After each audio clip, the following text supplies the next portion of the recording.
Man, now I've had Snoop Dogg in many a times, bro. We done had some real conversations.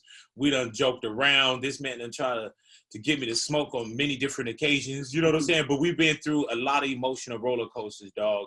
But we've never been through anything like this, man, where we see 2020, man. We thought when we lost Kobe Bryant, 2020 was already a blown year. Then we get hit with a pandemic, you know, and now we're seeing the murder of George Floyd, man, and so many other murders, bro, that we're now at, you know, the melting pot, bro. And we're seeing this, dog. This is our first time we had a chance to really like conversate since the passing of George Floyd, man. When you first saw that video, dog, did you believe what you were seeing?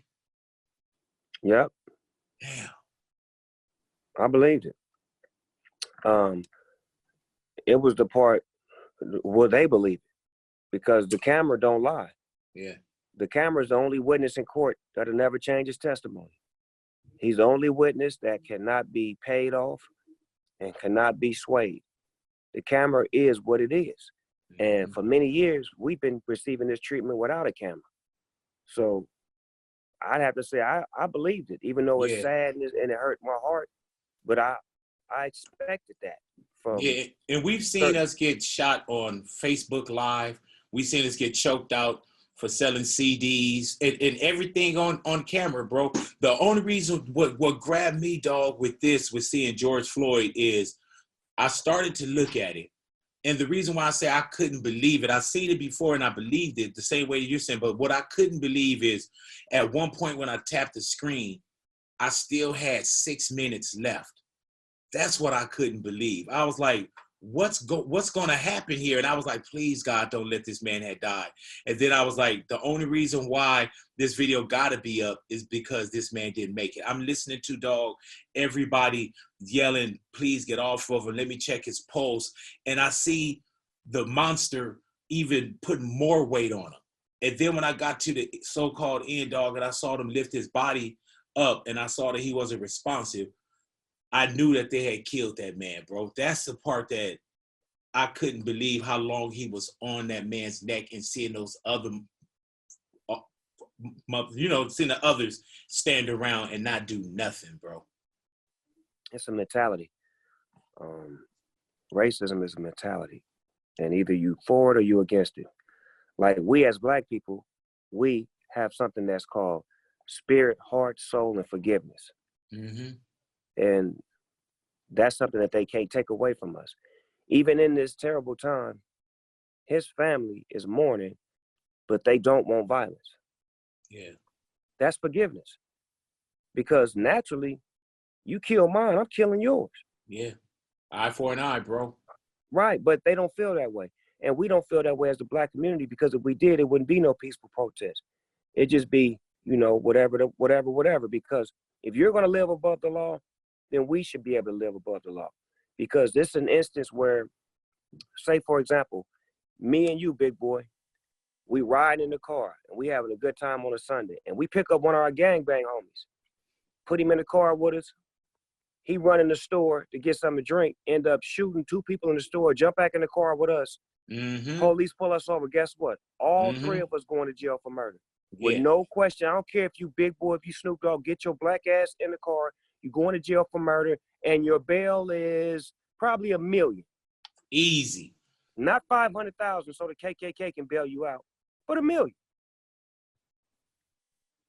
Then, dog, that's just facts. When you look at the protesting now, aside from the rioting, when you see the protests now, man, you see a lot of Black Lives Matter. You see others getting on the front line with us. You see Caucasian. You see our brown brothers and sisters getting out there, man, for the right purpose. How does that make you feel that you see so many others come to the front line?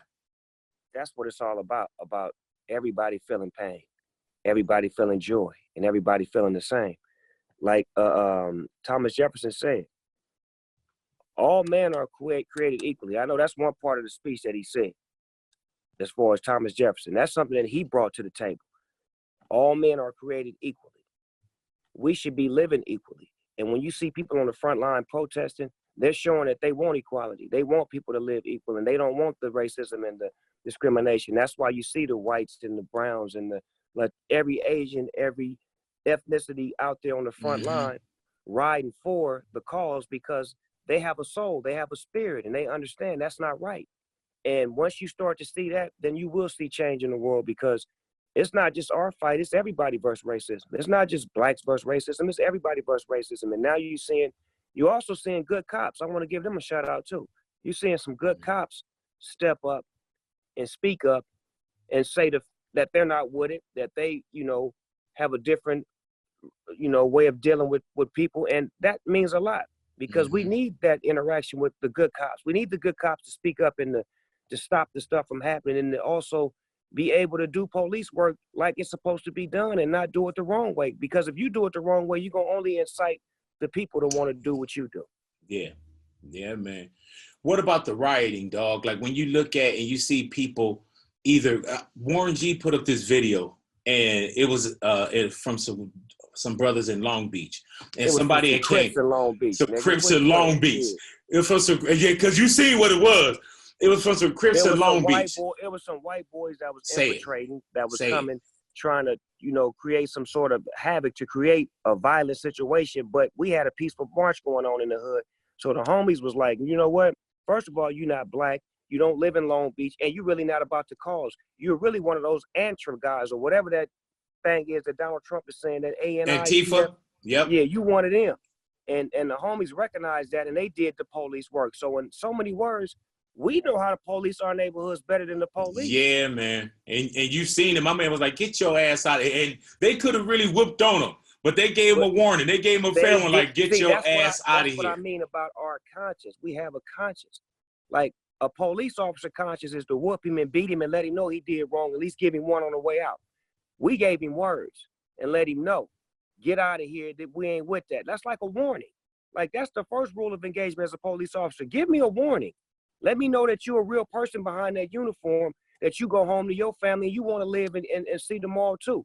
Give me a warning, or explain to me where I'm wrong, so that way I can get right. But don't just think that I'm wrong because I'm black. Hey, dog, when you put us all in the same car and one of our partners run in and do something, and he come out, we all get charged. What about the 3 other officers that we see that haven't been charged as we're sitting down here talking? They should be charged, period, because they're accomplice. They aided and abetted. They didn't help.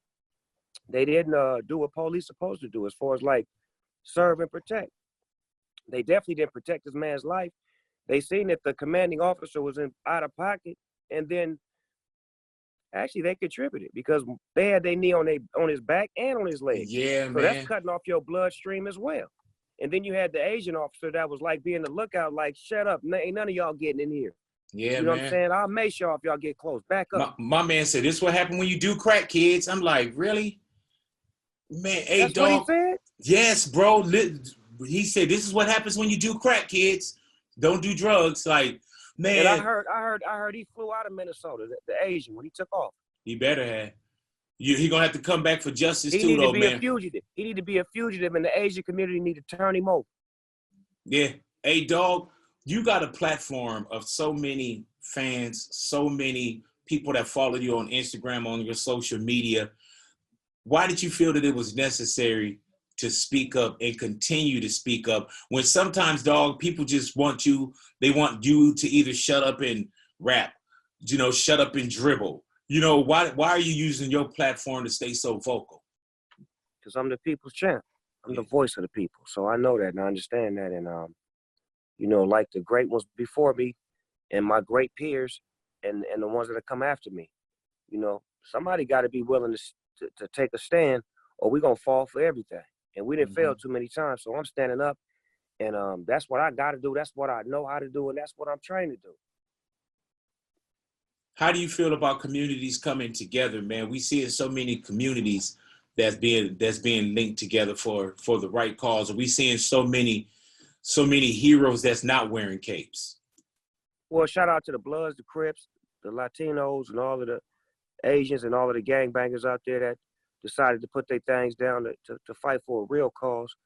Because now we know who the real enemy is. So I want to give them a shout out because they always get no credit and they always getting all of the publicity when they shooting and killing each other. But we ain't killing nobody right now because we really looking at the real enemy. And I want to give them a shout out around the whole globe for just being peaceful and being understanding to know what's going on, to be civilized, to be able to communicate and talk to other gangs and be able to converse with your enemy who isn't your enemy, who's your friend, and now you finding out that that's your brother, and you know who the real enemy is now. Hey, dog, as a father and as a grandfather, what do you tell your kids, and in the future, what do you tell your grandkids? Well, you know, the crazy part is I got mixed grandkids.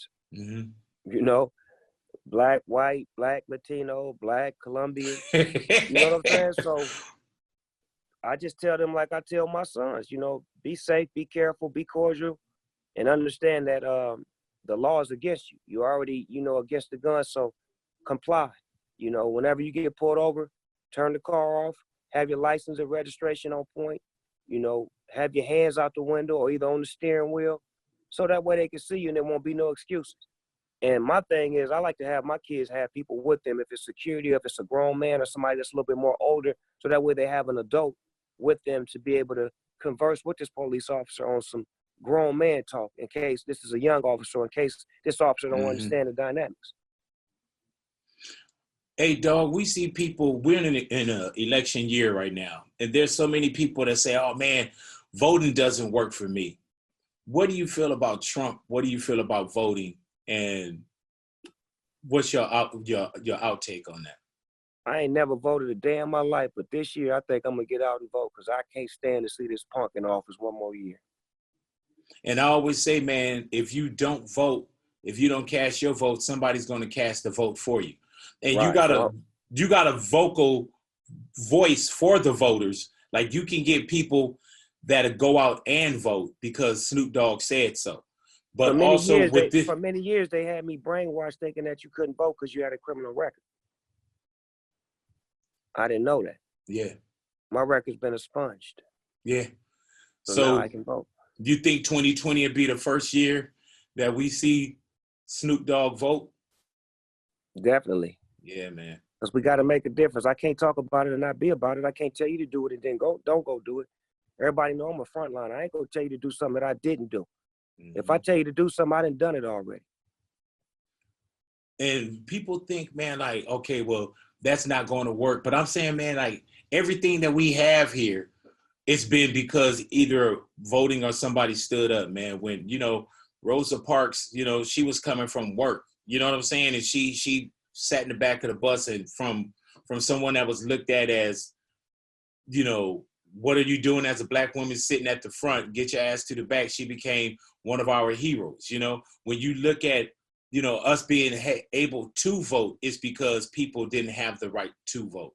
When you look at old history of people, you know, trying to take seats at the counter when we were denied those kind of things, a lot of that came from voting. And I want people to understand the power of it and still keep the rage and keep the energy, but know where that energy is at. Dog, when I seen people out there mad and rioting and protesting and, you know, and those are separate things. A protest or protest. I felt like if you looting, you was out there for a mission. Rioting, you was out there for a mission. But use some of that same energy. If you could be out on the street 4 or 5 hours burning things down and spray painting, then take one of them stolen computers and register to vote. You know what I'm saying?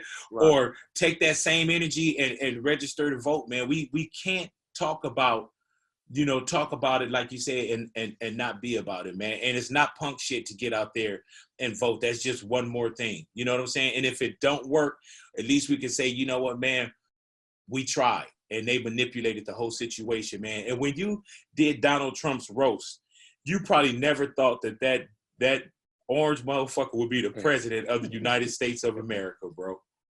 I didn't, but I went hard on him, though. I went bodyguard hard on him. Yeah, man. But, dog, I just wanted to jump on with you real quick, man. Man, you know I love you big. I know that's why you jumped on, bro. Stand for, and at the same time, we always have fun and we always laugh and joke and, you know, play new music and reminisce. But this is a serious time. It's a serious situation. We're dealing with the pandemic still. And I don't think that is fully going away. And people are quick to jump into to the streets and not knowing what the full, you know, thing is with that right now. So I just want to let everybody know to be careful and be safe. Keep your mask on. Stay, you know, hydrated. Stay hygiene. And you know what I'm And saying? stay high. 6 feet. Yeah. You know that's the first part of being hydrated. You got to be high first in order to get drated. Hey, dog, just real quick, man, how you been holding up since the pandemic? You know, we haven't been around each other, but how you been holding down? Man, I've been up and down, you know. I'm a human, so I have good days, bad days, but I'm more locked in. So I like to pace or either walk around in circles and watch things on TV, play video games, you know, be insightful, get on Instagram, play music, watch other people's lives, you know, just keeping myself busy and staying active. And do you miss outside? Do you miss outside? You miss the stage? Because, dog, you're a people person too, bro. Like, you'll come and do an interview and you could be in the hallways for 3 hours still talking to people and taking pictures. I do want to go outside, but I'm stuck in the house. I heard that. I saw the song. You know what I'm saying? Like you made a full song. Like, man, please. I want to go outside, but I'm stuck in the house. Ain't nothing I can do, but I'm trying to follow the rules. You know, I don't want to be one of those that's breaking the rules. I want to lead by example. You know, like, even when it comes to following the protocol of the pandemic, I did a great job of that. Even with the protests and the rioting, I'm doing a great job at that as far as using my power to do what I'm great at, not being in the streets rioting and protesting, but vocally using my platform to reach millions and millions of people, you know, through messages and through music and through what I'm strong at. When I was, you know, 21, 22 years old in 1992, I definitely was on the front line getting it in. You know what I'm saying? Like, you know, that's who I was. But as a grandfather and as a grown man, I have to look at my perspective and say, let me get some insight on how we can make this better, not being a part of the thing that's on the streets, but part of the thing on the top, because we got to have the soldiers on the streets and we got to have the soldiers on the top. So that way the people in the middle can understand what it is. Hey, dog, and also just because I was out in 92 as well, man, and people think like, oh, well, y'all did it, and we did. You know what I'm saying? And it was a different rage too, and we did it for, you know, whatever the reasons were. But also, you had a chance to see, like I had a chance to see, that some of those businesses never came back. Right. Some of those opportunities never came back. A lot of gentrification started because people wasn't putting their monies back into the communities and back into the hoods, and people from the outside came in and bought the land or the buildings for pennies on a dollar. And that's what we're going to see here if we continue to tear things down, man, is that no one's going to want to open up. For one, they don't want to. Another source is that they can't because financially they can't. We destroyed a lot of small businesses, so on and so forth. Big companies not going to want to come in. So then the people that do come in. I wouldn't say we destroyed. Right. You can't put the blame on. You can't put the blame on all of, like, the black community. You got to look at everybody that was out there getting it in. Like, let's be real. Yeah. I seen more white faces looting, running out of stores, setting fires, throwing bricks. That's not our forte. That ain't what we do. We steal. We don't set fires. We don't do all that. We know how to steal. We don't know how to set a calculated fire that's going to burn this one building and the 4 buildings next to it don't get on fire. That's an arsonist. That's not in our pedigree, cuz. That's not a we thing. And thank you for checking me on that, man. And I would say that as aside from we, just the community as well. The community doesn't recover from that. You know what I'm saying? But if you notice, if you look on Instagram, it's hard for it. But you see a lot of people defending businesses saying, no, you're not going to do this. And those are black people defending businesses. Just like even in Long Beach, like you said, the Crips defended the business. So we need to give them credit for stopping the stuff. Man, because we're not the ones starting.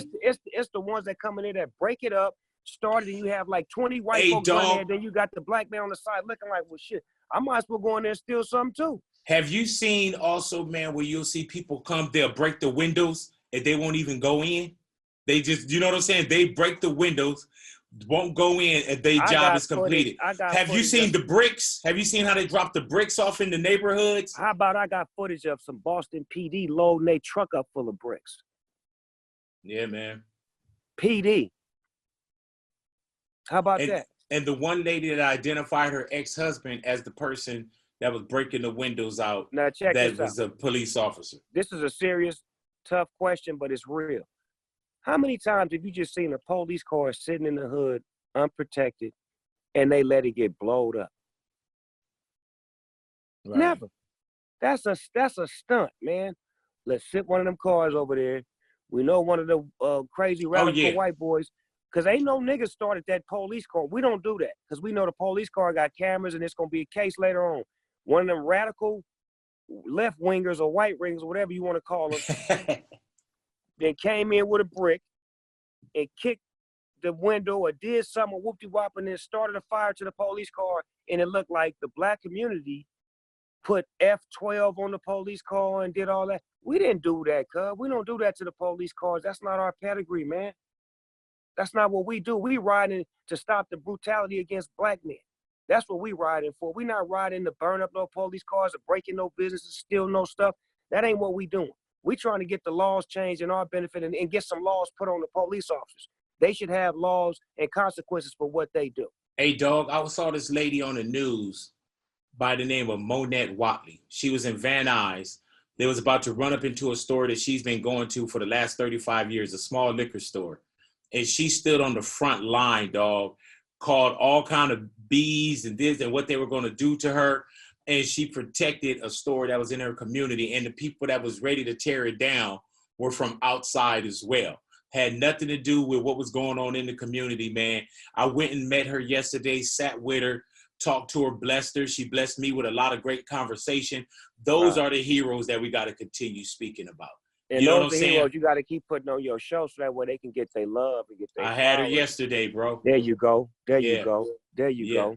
There you go. See, that's and you know what, about. dog? And continue to look out for us. I'll continue to look out for you. Continue to check us when we need to be checked. I'll continue to check you. You know what I'm saying? I appreciate and we gotta stay sharp, man. That's what brotherhood is about. It's not about one man being bigger than the other. It's about us being even enough to say, look, man, you ain't right. Okay, you right. I was wrong. I apologize. Hey, man, you ain't right.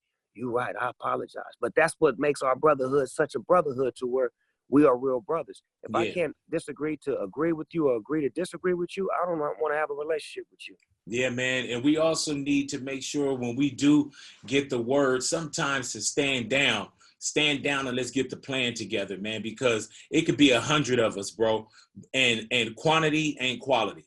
You know what I'm saying? Like it could be 100 of us and we can fight 10 men and they'll whoop somebody's ass because they know what's going down. Dog, I appreciate you. I appreciate you, bro. And I'm going to tell you, man, if we weren't in this pandemic, I would come over there and smoke that blunt with you, man. But we here. That would have been my first blow. Yeah, that would have been my first blow, man. Like, well, here's to you. Here's to you. Man, why can't I smell that still? Because it's a Zoom call. You know, Zoom is shit, right? Yeah. You know what I'm saying? It ain't just hey, the Zoom, Commodore's cut the record. check. Zoom, cut me in and cut it out. I need my money, Zoom. I've been on 100 Zoom calls. I need some motherfucking money, Zoom. Hey, dog, had you ever heard of Zoom before the pandemic started? Fuck no. Them niggas came out of left field cleaning up. They getting everybody money. I done movie deals and TV deals and everything on this Zoom. And you know, it's a trip. They say they the strongest Donald Trump supporter as far as donations and contributors. And his son-in-law owns a fraction of the company. They get us all the time, cuz. Hey, man. Hey, dude, you looked at me like, Big, I know you well enough with your bullshit. You was like, dog, come on, man. Where the fuck Luther Lufe at? Dog, I will let you go ahead and do your thing, man. Thank you for checking in with us, man. And keep using your voice, man. And thank you so much for coming in and talking to Los Angeles and talking to the world, bro. And you stay safe, and God willing, I'll see you soon. Hey, shout out to the mayor of Inglewood. Shout out to the governor of California, to the police chiefs around the globe, and all of the real police officers that's out there on the streets that's standing up for, you know, equality and humanity. We want to give y'all a shout out because you guys shouldn't be, you know, looked at behind a couple of few officers that's bad, because we know there's some great ones out there. So I want to give y'all a shout out because I love the great work that y'all do. Man, and once again, man, we thank you, man, and to everybody that's not in uniform and the heroes without capes, we thank y'all as well, man. And remember that there's a lot that we got to do. We still trying to get through this, and also the pandemic is real. 2020 is a crazy year, man, but let's try to build for what the rest of 2020 and what 2021 and so on is going to look like, man. You know what I'm saying? We got enough craziness. Let's build on it. All right, dog. In the words of Barbara Walters, this is 2020. Yeah, and look at this shit. You know what I'm saying? You know what I'm saying? All right, dog. Love you, cuz. Man, who over there with you right now? I'm by myself. I'm solo. Just you and the lady cleaning up the compound. Yeah. All right, dog. I want to holler at you. That's how you keep that corona out here. Keep this shit clean. Hey, man, if I pop up to your gate, would you let me in? You know I would, cuz. Just bring a next burger with you, nigga. Will you let me in that area you at? Hell no, but I'll let you in. There you go. All right, dog. I'm going to holler at you, man. Love Be you, good. cuz. Love you, my brother. Right back.